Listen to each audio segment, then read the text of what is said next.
Dans une brasserie comme chez Thomas et Stéphane à Assigné, tout commence avec le malt. C'est de l'orge à la base qui est malté, donc qui est un petit peu traité comme le café. Donc on va ensuite mélanger ça à l'eau pendant l'empâtage durant environ 2 heures. Tout ce processus de fabrication de la bière nécessite un peu de matériel. Moulin, cuve, fermenteur.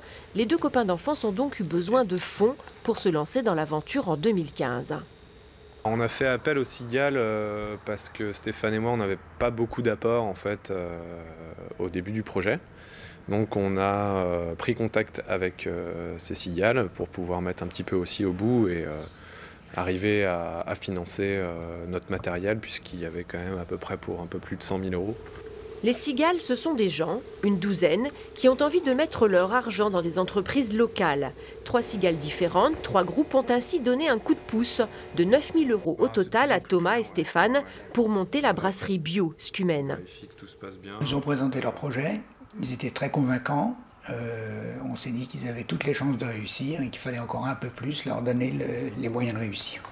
2 millions d'euros, c'est le montant total mobilisé ces 5 dernières années par la soixantaine de cigales bretonnes pour des projets à but social, culturel ou environnemental, comme celui des 2 jeunes brasseurs d'Assigné, rejoints il y a peu par Maxime, et qui produisent 1000 hectolitres par an de leur bière bio artisanale. A priori, il y a un retour attendu, mais je pense que ce n'est pas la motivation première des adhérents des cigales. Je pense que c'est plutôt de placer son argent dans des actions qui ont des vocations locales. Ça permet de ne pas passer par les banques, donc derrière on n'est pas caution à titre perso, donc ça c'est vraiment pas mal.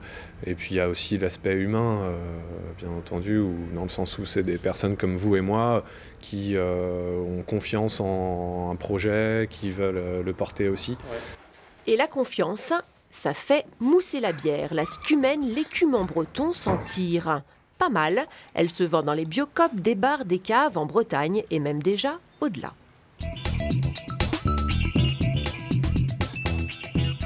Vincent van der Hagen, bonjour. Alors vous êtes cigalier, membre de Bretagne Active. Il existe aujourd'hui une soixantaine de clubs de cigales sur la Bretagne. Alors comment ils fonctionnent ces clubs de cigales? Ce sont des gens qui vont rencontrer les porteurs de projets, les entrepreneurs, les interroger sur leurs projets, sur leur motivation. Et ensuite, donc quand il y a un partenariat qui est noué avec une entreprise, c'est un parrainage qui se met en place. Et donc pendant 5 ans, le club va suivre les entrepreneurs. Les clubs de cigales sont souvent complémentaires par rapport aux banques. Est-ce que ça peut pousser aussi quelquefois justement ces banques à investir dans ces projets?